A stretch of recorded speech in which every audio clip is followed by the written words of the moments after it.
Assalamualaikum warahmatullahi wabarakatuh.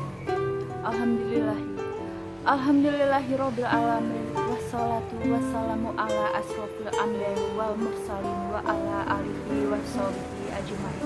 Amma ba'du.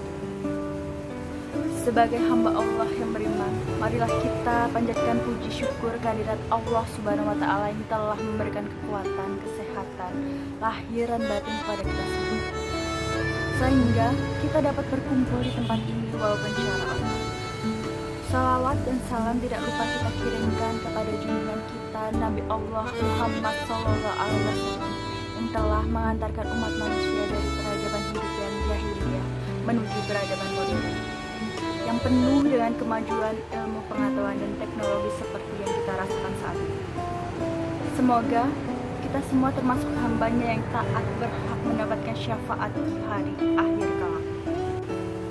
Perkenalkanlah saya pada kesempatan ini untuk menyampaikan topik yang berjudul takwa.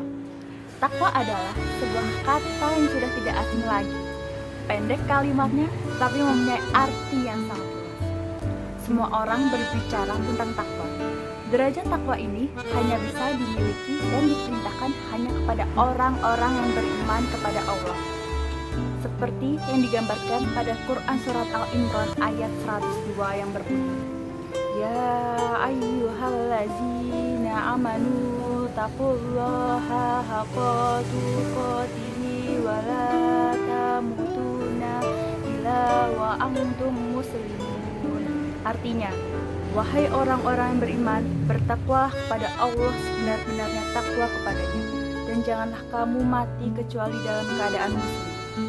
Quran Surat Al-Imran ayat 100. Mengapa takwa dapat menjadi kekuatan? Karena takwa itu tidak hanya berdimensi individual, spiritual, tapi bersifat sosial. Istilah takwa yang dirujuk ke makna adanya merupakan bentuk masyadah dari kata itaka yataki yang bermakna menjaga diri dari segala yang membahayakan. Setiap manusia tentu meyakini bahwa wabah virus mematikan ini adalah ciptaannya. Pasti ada hikmah dari rahasia untuk jalan meningkatkan iman dan takwa setiap hambanya. Kita pantas bertanya, bagaimana bisa keluar dari wabah ini jika takwa yang diucapkan tidak sesuai dengan yang dilakukan? Apakah takwa sudah benar-benar melekat atau hanya sebatas jargon?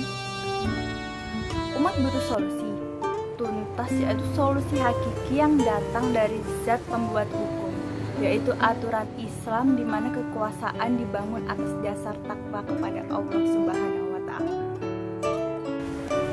Wabah atau pandemi ini merupakan ujian yang diturunkan oleh Allah Subhanahu wa taala kepada orang-orang yang bertakwa dan merupakan azab bagi orang yang tidak bertakwa. Dan ini harus disadari oleh pemimpin dengan arti takwa yang sebenar-benarnya.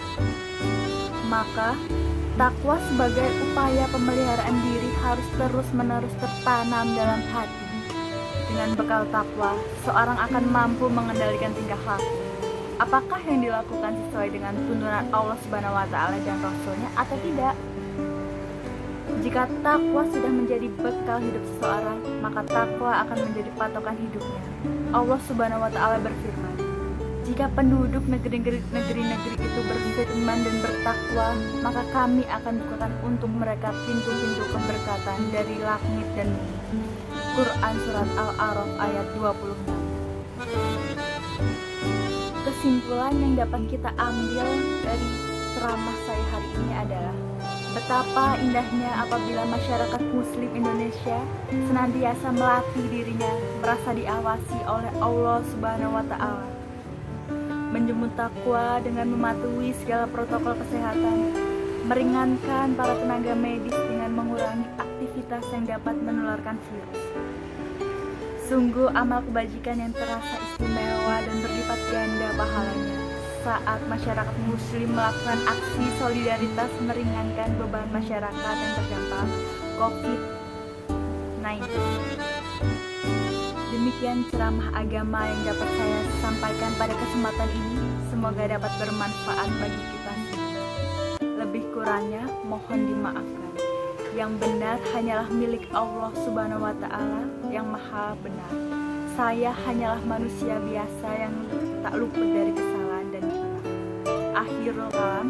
Wassalamualaikum warahmatullahi wabarakatuh. Selalu menerapkan protokol-protokol kesehatan, jaga kesehatan, dan jangan lupa pakai masker.